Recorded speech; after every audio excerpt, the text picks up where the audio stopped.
안녕하십니까. 돈산동 Q&A 공부방 동화쌤입니다. 자, 답안지. 뭐, 문제를 보는 것도 중요해요. 문제에 맞춰서 쓰는 것도 중요하고. 하지만 글 자체를 어떻게 쓰는지를 아는 것 자체가 그렇게 써야기 때문에 그렇게 분석해낸다는 거예요.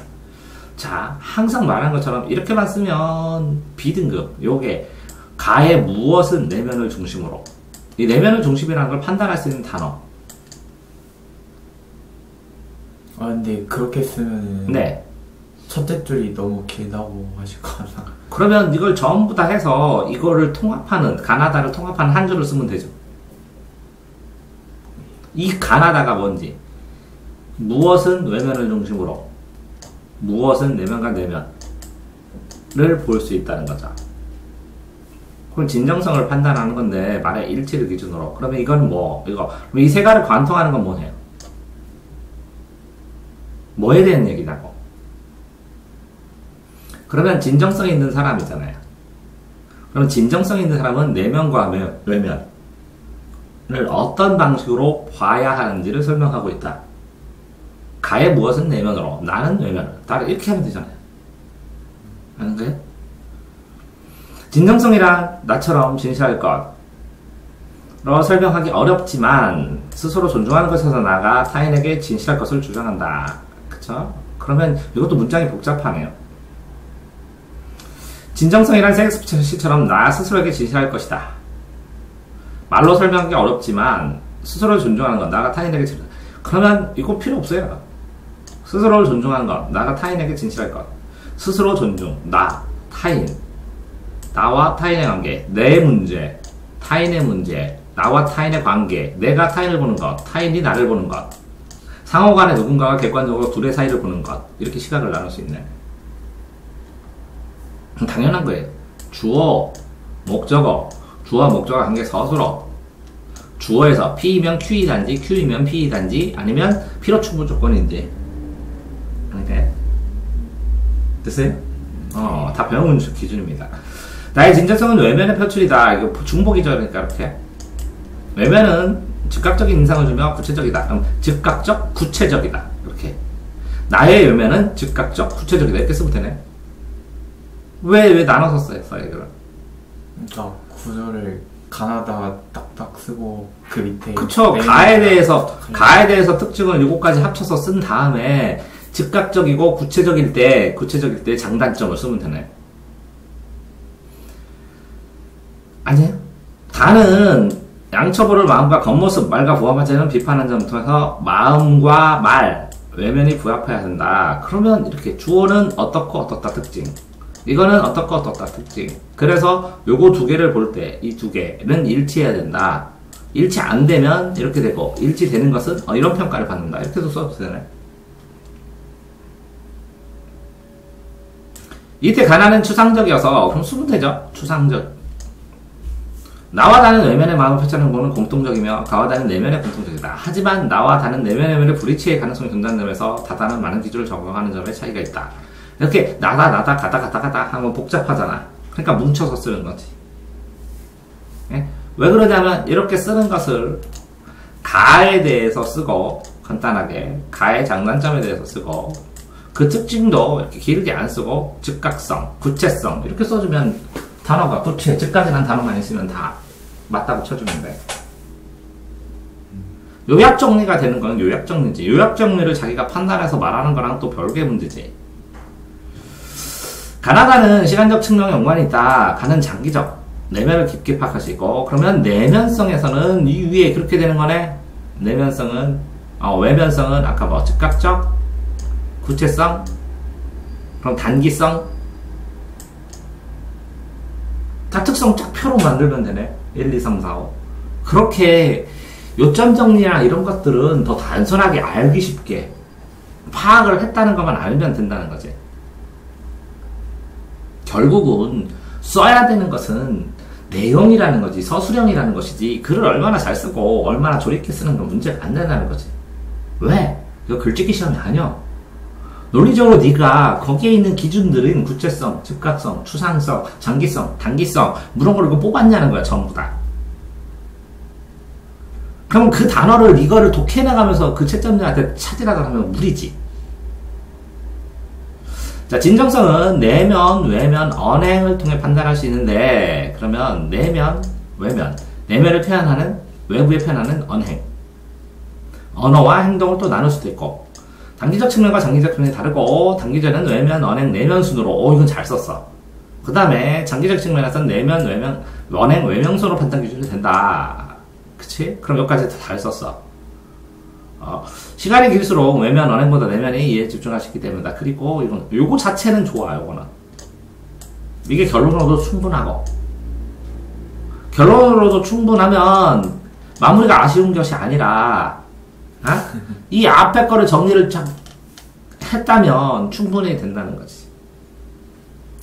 가를 다 묻고, 나를 다 하고, 다를 다 하고, 이렇게 뭉쳐가지고, 가는 하고 다 쓰고, 나는 다 쓰고, 라를 다 쓰고. 그랬을 때, 가나다에 대한 고민들, 어떤 상황에서 이래야 되는지를 다 쓴 다음에 이걸 결론으로 하면 충분하다는 거지. 그런데 문제는 한 단계 더 들어가면, 야, 이게 내면인지 외면인지 알 수 없을 때, 장기인지 단기인지 고민할 때, 이럴 때의 판단 기준, 그러면 이건 단기하고 장기잖아. 그러니까 요거에 대해서까지 논해주면 이제 최고 임팩트로 논해줘서 거의 합격까지.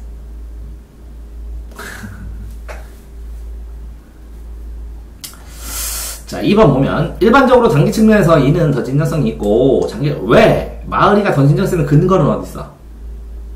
근거. 그럼 일반적이래. 일반적인 근거는 어디 있어? 자, 논술 답안지를 읽는 사람의 기본 시각은 그 문장을 썼을 때 그 문장의 근거를 찾아서 그걸 확인해.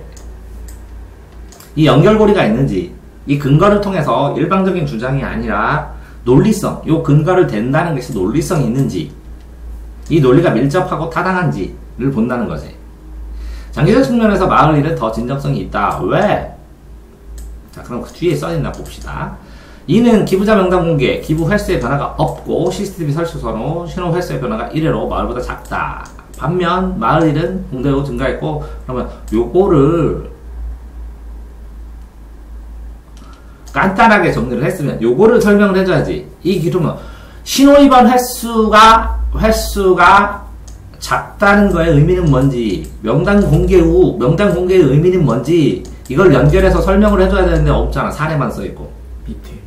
그래. 이를 통해 외적 상황과 상관없이 자신의, 그러면 이거하고 순서가 바뀌었네. 이렇게 중시된다. 왜냐하면 이렇기 때문이다. 하고 분석한 근거를 대줘야지. 그렇지? 구조상으로는. 반면 마을이는, 그러면 마을 일을 쓴 다음에 이 근거를 써주고, 반면 마을 일을 쓴 다음에 요 근거를 써주고. 이해됐어요? 이걸 써준 다음에 이 근거를 써주고, 이걸 써준 다음에 이 근거를 써주면 구조가 되는데, 하지만 주르지 않는 점에서 도덕성은 거리둘 수 있다. 이와 달리 미는, 그럼 이것도 또 달라요. 그럼 요것도 써주고, 반면 자, 마을 1에 대한 결론을 써주고, 요거를 분석한 걸 써주고, 하지만 보완점 이렇게 써주고, 마을 2를 써주고 결론을 써주고, 그거를 분석한 걸 써주고, 왜냐하면 이것 때문이다. 하지만 이게 필요하다. 이렇게 써주고, 그럼 딱 보기가 편한데, 읽기가 힘들어져서 막 서투르니까. 따라서 이 두 개. 따라서 도덕성이 가장 선순위고, 외적 영향은 사순위에 위치한다. 기부명단, 공단, 상관없이 기부 횟수가 많다는 점에서, 신호위반 횟수가 많다는 점에서, 이를 진정성에 보기 어렵다. 오히려 늦추고 행동을 보낸다면 더 진정성을 느낄 수 있을 것이다. 결국 이를 더 많이 줄인다면, 많이 횟수 많다면 단기적 측면에 상관없이 보편적으로 진정성이 있다고 판단할 수 있다. 오케이. 그럼 이거 나쁘진 않아. 이거 대체까지 쓴 거야.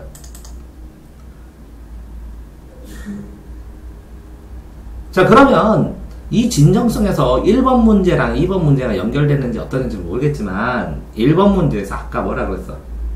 내면, 외면, 그거에 관계하잖아. 요거는 적용할 수 없었어. 1번과 이어서 여기다가 분석할 때. 저는 했다고 생각합니다. 이 단어가 있어? 네, 있을걸요. 여기에? 네? 여기에 장단기는 있네. 나머지는 아, 그 위쪽에 분석할 때 있어. 어디에? 이쪽쯤에 있을걸요. 이쪽 중에 어디에? 두 번째 문단이요. 이건 뭐야? 두 번째 단락 어디? 찍어봐 손으로. 마을이는 외적 영역을 중시하며 응. 마을이는 내적 영역을 중시한다. 아 그렇게? 그럼 내적 기준에서 외적 기준에서 그 다음에 그러면 내적 했어. 그 다음에 외적하고 장기하고 단기 했어. 또 위에 뭐 있었어 아까? 제가 쓴 기준으로는 거기까지. 내적, 외적, 단기, 언행하고 외면은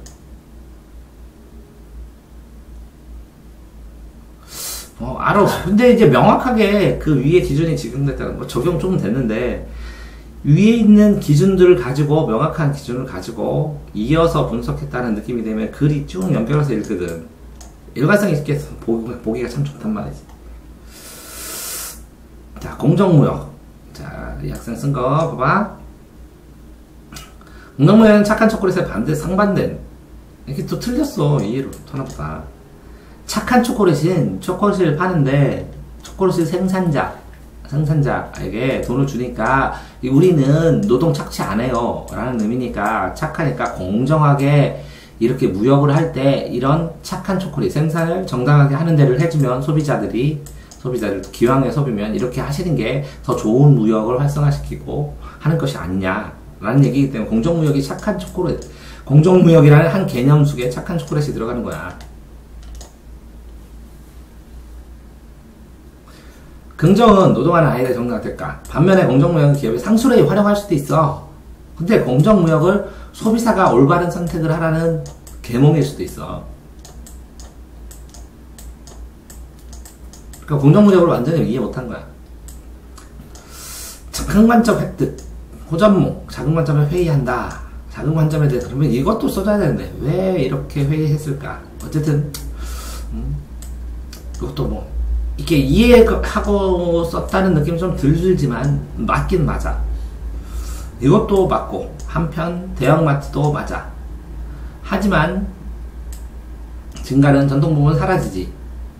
그래서 전통시장은 회의를 느끼지 사람들이. 그래서 발전에 대해서 생각하기 시작했고 뭐 이렇게 썼기도 하지. 그러니까 이걸 강조하고 대형마트처럼 접근성을 높이기에 편의점을 무료 조출하면 이제 완전히 이거는 전통시장 중심으로만 쓴 거잖아. 그런데 이제 요는 그거지. 대형마트가 들어오고 전통시장에 대한 가치가 하락되는 상황에서 전통시장의 가치를 재발견하고 이것만큼 이 작아지는 가치를 키워서 이게 두 개 다가 공존할 수 있는, 아니면 두 개 다가 이게 그렇게 가치가 없는 게 아니다 라는 걸 재발견을 하면서, 그치? 대형마트에만 쏠려 있는 시각을 교정할 필요가 있다는 것이지. 이거는 전통시장을 만들자고 쓴 거고, 얘는. 이해됐어요? 시각의 균형을 이루어줘야 되지 않나? 라는 거를, 얘기를 한 거지. 똑같이 서구 문화가 계속 들어오지. 누가 쓴 거야? 이어서. 착한 애는 두 가지 상관에서 기업 입장과 소비자 입장에서. 이것도 뭐 나쁘지 않아. 그러니까 1번이 저기 쓰고 이걸 이렇게 나눠 써도 나쁘진 않아. 이것도.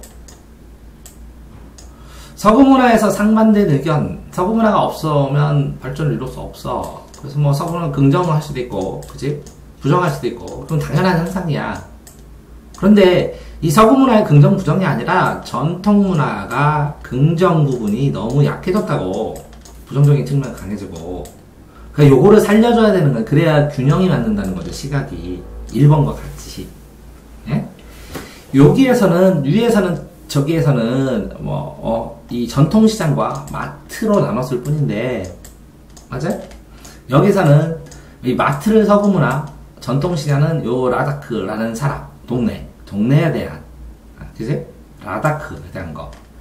써준 거지. 그래서 서구 문화가 포커스가 아니라, 서구 문화 발전, 서구 문화 이런 게 아니라, 전통 문화의 장점을 어떤 식으로 살리고, 가치를 어떤 식으로 더 인정을 해서, 이 두 전통 문화, 서구 문화를 균형 있게 바라볼 수 있게 복원시켜주느냐의 문제지, 예? 이게 서구 문화를 가지고 포커스가 맞춰졌어요. 여기는 조금. 이해돼요? 그러니까 똑같은 문제, 1번이나 2번이나 여기서는 같은 문제라고. 그러니까 A라는 관점에서 B로 넘어갔는데 이 B로 넘어가는 과정에서 이게 너무 지나치게 커지고 이게 필요 이상으로 작아졌다는 거지. 가치가 있는데도 불구하고. 그러니까 이거를 다시 살려서 이거랑 균형을 맞추면 더 새로운 문화, 그치? 더 다양한 문화, 더 강한 문화, 더 근본이 튼튼한 문화, 주계에 대한 정체성을 지키면서 이거를 내가 더 자신있게 소용할 수 있는 문화. 그러니까 이 긍정적인 것도 더 살아난다는 거지. 이걸 살림으로 인해서. 이해됐어요? 그런 식으로 논조를 잡아야 되는데 이렇게 써도 나쁘지는 않아. 근데 일반성이 돼. 일반적. 명확하지는 않지. 어떤 주제를 잡았을 때 이걸 논하는 것에 대해서. 이해됐어요? 됐어요? 여기까지 하면 되죠. 질문 없죠 이거는? 네? 제 거 질문. 네 거는 뭔데 질문? 아니 응. 제 거에서 우선은 문제가 우선 두 가지 좀 빈약하다는 거랑 그 구조가 약간 되게 읽기 복잡하다는 거잖아요. 근데 그러면은 글을 저도 맨날 쓸 때마다 약간 좀 고민하는 건데 이 가나다 기준 이렇게 나오면은 이렇게 나오면은 가나다를 한꺼번에 이렇게 쓰는 게 좋은 더 읽기 어렵다는 거고 이렇게 가 따로 나 따로 다 써 그렇게 써야 맞다는 거예요. 아니 한꺼번에 쓸 수 있는 능력이 안 돼 너한테 지금. 이렇게 왔다 갔다 하면서 쓸 능력이 안 돼. 차라리 다 뭉치고 다 뭉치고 다 뭉친 다음에 한꺼번에 비교하고 이게 훨씬 편해 보여. 글쓰기 수준이. 예. 이게 논술을 있잖아. 예. 애들 답안지 쓰는 것마다 다 가르치는 게 달라야 돼. 내 수준이 있는데. 어떤 애는 글을 쓰는 걸 타고난 애가 있고 안 타고난 애가 있는데 글 쓰는 것 자체를 가르치는 게 아니야 이 논술 시험은. 뭐라고? 내가 충분히 분석하고 그걸 알고 있고 그걸 근거를 대면서 말은 어눌하게 하고 잘 못하더라도 말할 내용을 충분히 다 얘기했냐고. 남들이 알아듣기 쉽게. 이해됐어? 예. 그러니까 쓰기 편한 걸로 써야 돼. 잘 쓰려고 하면 안 돼.